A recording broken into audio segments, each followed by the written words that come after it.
Hi everyone, thank you so much for joining me today. So this video today are my top 10 tips about the things that you can need to consider when you're just starting out, or things to reflect and remember throughout your journey. So here's my top 10. It's really good to learn about the opacity of the paint that you're using. Look at this table. Okay, so transparent is about allowing the light to pass through the layers of colours directly to the surface below. Semi-transparent and semi-opaque, that's all about the colour not being fully clear or transparent, allowing some light to transfer to the base. And then opaque, that's about not being able to see through. It's a solid colour and it does not allow the light to pass through the colours to the base. When I started out, I bought hundreds of pounds worth of paint, craft paints, acrylic paints, professional paints. And one tip that I'd like to say is invest in the paint that you're using. It may be a little bit more expensive to buy a quality paint as you start out, but just remember the lower quality paints will split easier because they don't have the binders within the paints that the professional paints do. So invest in good paints. It's down to preference. However, I've found in my experience, taping off the back of your canvas helps sell that piece. A lot of people do actually like a clean back on their canvas.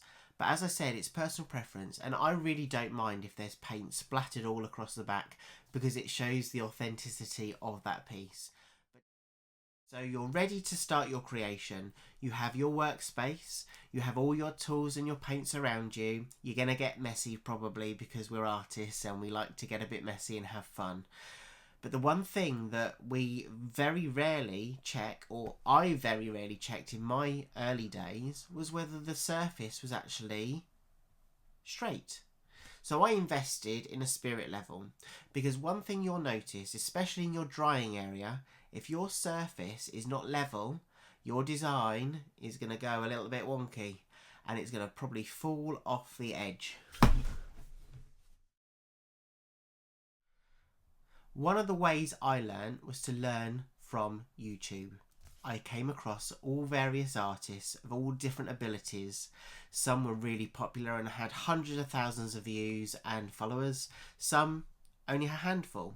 And I really connected with the ones that I enjoyed watching. And they're the ones that I really learnt from. What I would say is, as you're learning, of course, absorb that information. But please, please do not be too hard on yourself when you're just starting out. You're not going to be able to recreate a perfect piece. And what I would say is take some time, don't rush, and just enjoy that experience of watching some fantastic talent and learning from those people that inspire you. You will find the right ones, and I'm confident that one day you will look back and inspire other people yourself. So you're in your creative space. You've got your creative juices flowing. You've got an idea and you want to get that down on the canvas. You start your process. It's not going great. You do something different and you think, oh no, this isn't working out for me. Why is this not working out? I want to give up. Just know that every pour that every artist does is not always a success. And actually, there are probably more failures than you'll ever know. Myself as an example, on my YouTube and on my social media, of course, I showcase all my best pieces that I do. But what you don't see are boxes like this of canvases that I have tried to do that have just failed. And I've obviously not showcased those because I want to show you my best work. But sometimes it's all about that learning process. And even a failed canvas can be a lesson learned. So don't be too hard on yourself.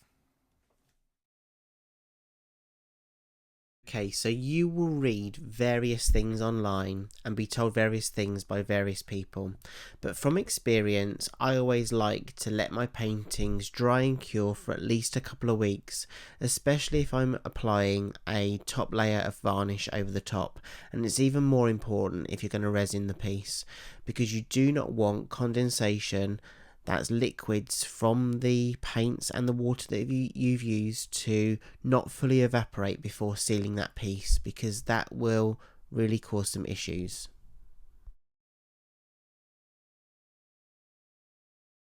It's totally okay to use additives in your paint like silicone to create cells, but know that it doesn't always have to have additives to create cells, and it can be about the fluidity of the paint. And for me, what I've learned is I create cells by mixing the brands of my paint together, and that in turn creates the cell effect.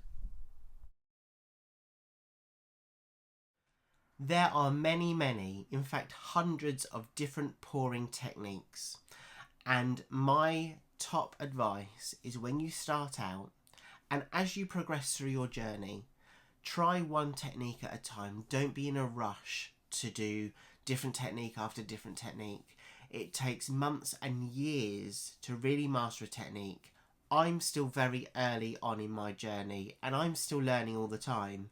In fact, I'm trying to do different techniques myself, and I sometimes, when I lack that confidence or I think it's not going as well, I go back to basics and I think about those techniques that I'm quite good at or that I feel that I have mastered, and I go back to those and I just learn. I go back and learn, and that is one of my top tips.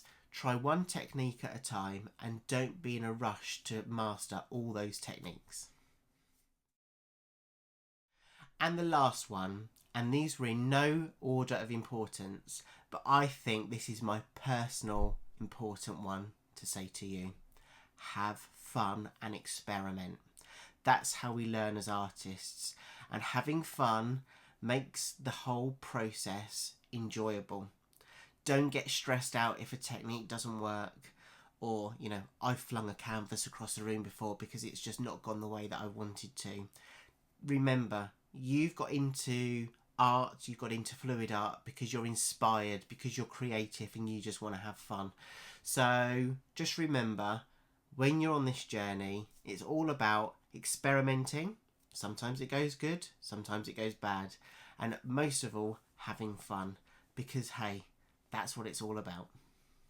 I really hope those tips have been useful for you today, whether you're a beginner or you're an intermediate, or whoever you are or whoever you class yourself as as an artist. I hope they've been useful.